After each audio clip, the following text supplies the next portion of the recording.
Today, I'm not going to talk to you about strength as if it were a medal you have to show the whole world.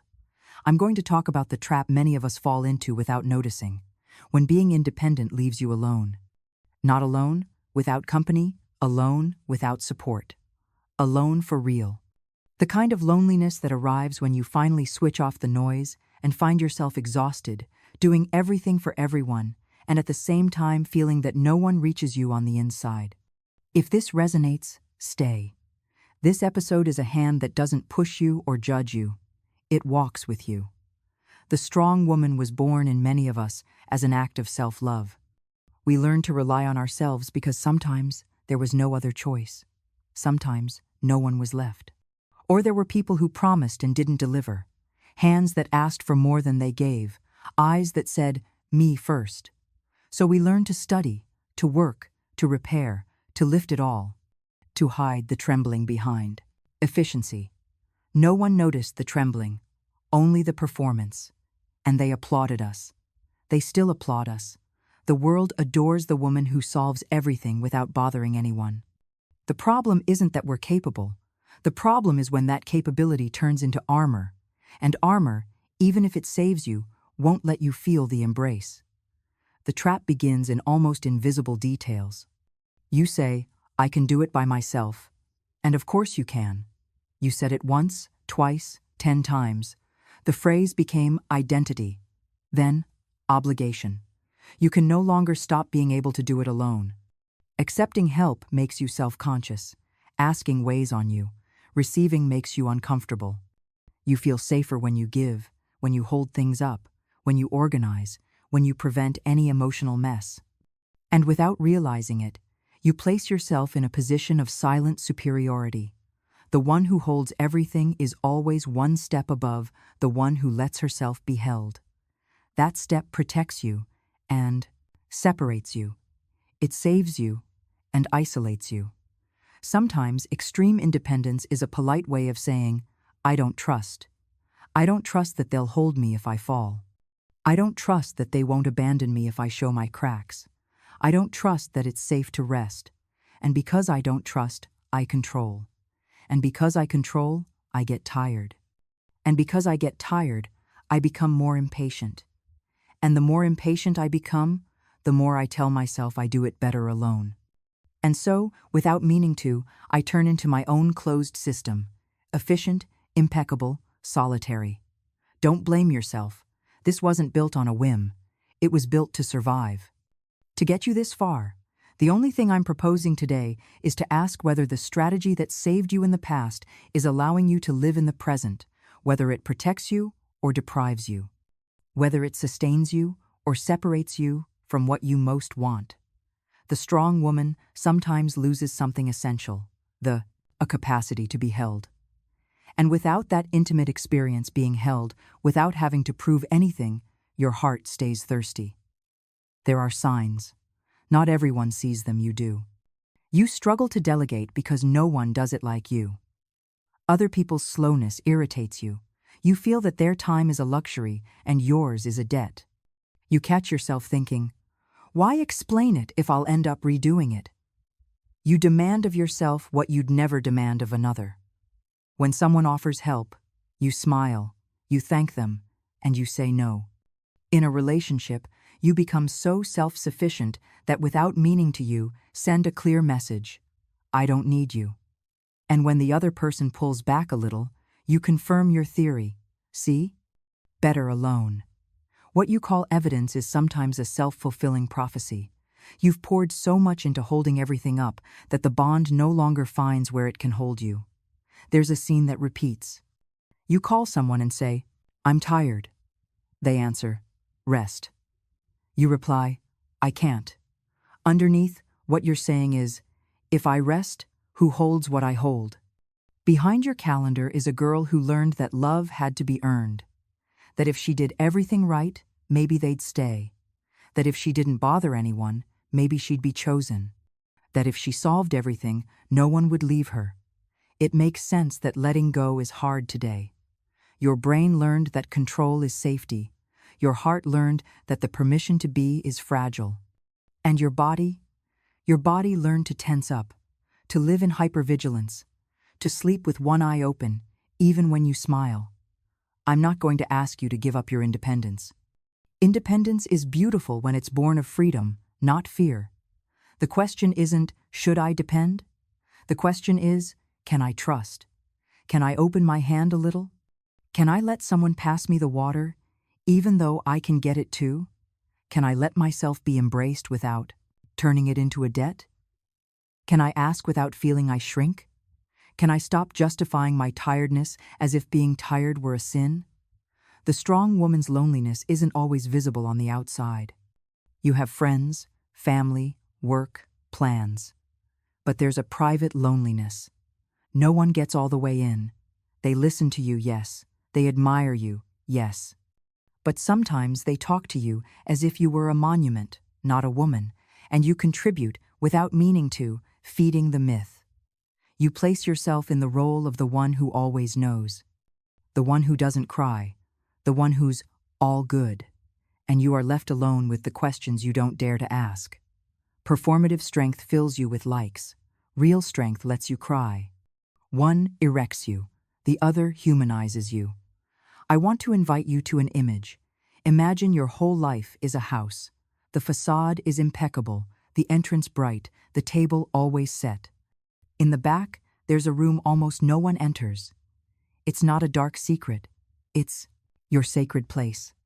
The spot where you keep your tenderness, your tiredness, your hope, your fear of not being enough. When you say, I can do it alone too many times, you lock that door with a double key. People come into the living room, the kitchen, the garden, but not that room. And of course, you're accompanied, but you're not embraced. They see you, but they don't touch your soul. The day you invite someone into that room, everything trembles. It trembles with nerves and relief. Pride trembles. The need for control trembles. And finally, the armor trembles. It doesn't shatter. It loosens. It becomes permeable. It's not about handing that key to just anyone. It's about deciding that in this new stage, besides holding everything up, you're going to let yourself be held. Not by everyone, by your people. The ones who've shown they know how to enter slowly, look with respect, be present without invading. Think of 2 or 3 people to whom you can say something true without sugarcoating it. No big speech needed. Sometimes a simple, I won't make it today. Can I ask you to be with me? Is enough. What's hard for you isn't logistics. It's permission. The strong woman tends to have 2 shadows, perfectionism and hyper-responsibility. Perfectionism immobilizes you in small things. It steals your time, your gratitude, your spontaneity. Hyper-responsibility makes you feel that everything depends on you, even what depends on no one. When they combine, they produce a cruel result. You become very good at solving other people's lives and very clumsy at receiving love. Because love received is disorder. Someone brings you their way, their rhythm, their awkwardness. And that doesn't fit your perfect schedule. Loving for real musses your hair, and it also lets you rest. I'd like us to do a small exercise together. Don't complicate it. Close your eyes for a moment. Ask yourself, what am I protecting myself from when I say I don't need anyone? Stay with the first bodily answer, not the rational one. It may be abandonment. It may be criticism. It may be being looked at up close and they don't like what they see. Hold it. Don't argue with it. Then ask yourself, what would happen if today I yielded 3% of control? Just 3%, not all of it, 3. What small gesture could I make that signals to my world that I'm available to be helped? Maybe answering, yes, thank you, when they offer to carry something. Maybe accepting someone cooking for you without correcting their recipe. Maybe saying, I won't make it, can we reschedule? Maybe not over-explaining a boundary. In your body, that 3% feels huge. Don't be scared. It's expansion. In relationships, the strong woman's trap has silent effects. Sometimes you choose partners you can take care of because you feel safe in the savior role. Other times you choose partners who admire you from afar but don't know how to accompany you up close. And other times you avoid commitment saying you can't find anyone at your level, when in reality what you can't find is the permission to step down from the pedestal. You don't need someone above or below. What you need is to stand side by side. And standing side by side, for the strong woman, is more challenging than it seems. It means letting yourself be seen without moral advantage. It means recognizing that you're also learning, that you also make mistakes, that not everything works out on the first try, that sometimes you get tired and irritable, that you also have noise. This doesn't make you less. It makes you real. Saying, "I'm tired of being strong all the time," isn't surrender. It's making room for another kind of strength, the one that holds the truth. Truth doesn't always shine. Sometimes it cries, sometimes it doubts, sometimes it says, "I don't know." Truth gives you a different kind of authority, not the one that raises its voice, the one that doesn't need to. When you stand there, your way of asking changes. You ask without drama, without a tribunal, without a bill to collect. You say, "I need this," the way you say, "I'm thirsty." If they give it to you, you thank them without building an altar. If they don't, you take note, and you act accordingly. You stop begging. You stop negotiating the non-negotiable. You stop educating adults who don't want to grow, and you leave without a scene. When the strong woman heals, she doesn't become weak. She becomes sober. Effective sobriety is magnetic. It doesn't shout, it doesn't beg, it doesn't fight to convince. It speaks once, from calm, and if there's no echo, it takes care of its life. This sobriety orders everything: friendships, family, work. At work, it means stopping dressing up overload as if it were pride. You're not better because you exhaust yourself. You're better because you hold what matters without betraying yourself. In the family, it means stopping being the daughter, the sister, the aunt who solves everyone's silences. If you step away from the role of eternal mediator, at first, they'll blame you. Then they'll readjust. If they don't, it's not your job to push them. Your job is not to break yourself to maintain sick dynamics. There's another subtle trap: confusing peace with resignation. Resignation is dead peace. It keeps you still, but inside it shuts you down. True peace, on the other hand, keeps you alive. It gives you desire, not just relief. How to tell them apart? Watch what happens to your creativity. If there's room in your life for play, for curiosity, for planning something that excites you, then there's peace. If there's only pause, only duty, only dimming, then maybe what you call peace is the renunciation of your own longing.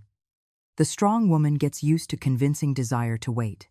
Today I'm going to invite desire to sit at the table, not to run the show, to be heard. Desire is a compass when it doesn't govern, when it collaborates. Don't believe them. Being vulnerable isn't telling your life to just anyone. It's allowing yourself to feel your life honestly. There's a quiet vulnerability that doesn't need to display itself to be true.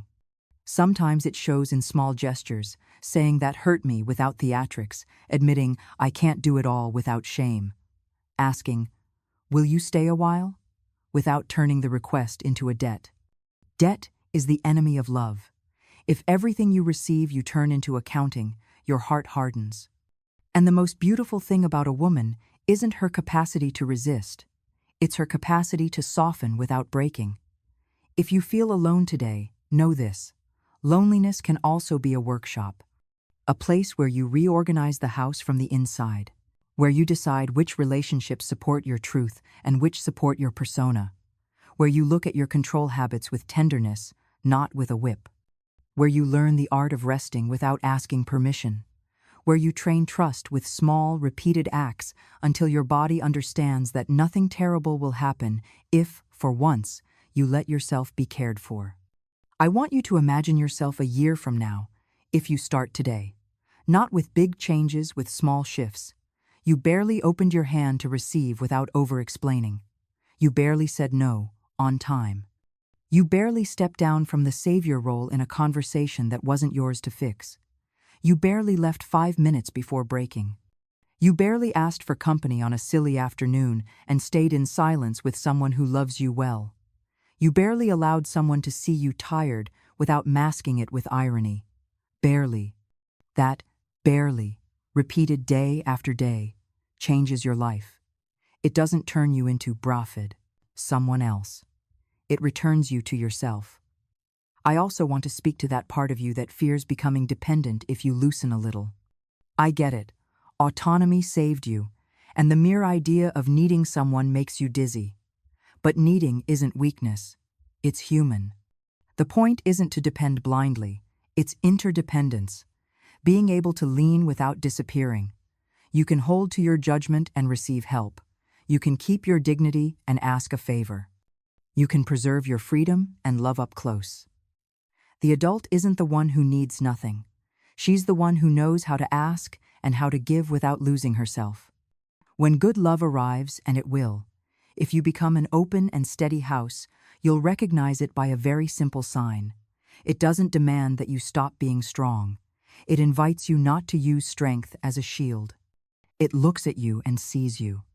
It neither idolizes you nor diminishes you. It listens to you and believes you. It celebrates that you're independent, but offers its hand without feeling lesser. It doesn't compete with your shine. It doesn't buy you with promises. It stays in the everyday, which is where truth is seen. Truth is always seen on a Monday at 7 in the evening, not in grand speeches. If it hasn't appeared yet, don't force it. Don't lower yourself out of fear that life will pass you by. Life doesn't run over those who honor themselves. It runs over those who abandon themselves. And you aren't going to abandon yourself anymore. That's the new pact. Independent? Yes. Isolated? No. Capable? Yes. Overburdened? No. Brave? Yes. Invulnerable? No. Clear? Yes. Hard? No. Serene? Yes. Resigned? No. More you, less persona. Before we close, let me leave you with 3 ideas you can take with you without writing them down, because the body remembers them. First, don't excuse disrespect as if it were a misunderstanding. What hurts you twice is already speaking seriously. Second, don't turn your tiredness into identity. You're tired. You are not the tiredness. And third, don't wait to hit bottom to ask for a hand. Asking in time is also wisdom. If today you feel like crying, cry a little. Don't correct the impulse with a "I should have." If today you feel like laughing, laugh without permission. If today you feel like staying still, stay. If today you feel like walking, walk. When the strong woman reconciles with herself, she discovers that her greatest strength is this: being able to choose without fighting what she feels. When you choose from there, what leaves wasn't for you, and what arrives will find you at home. Thank you for listening this far. If this episode touched you, share it with that friend you've been seeing too put together, too perfect, too tired. Sometimes the deepest way to care is to remind each other that we don't have to handle everything to be worthy of love. Today, I'm hugging you without hurry. Today I'm telling you, you can. Rest.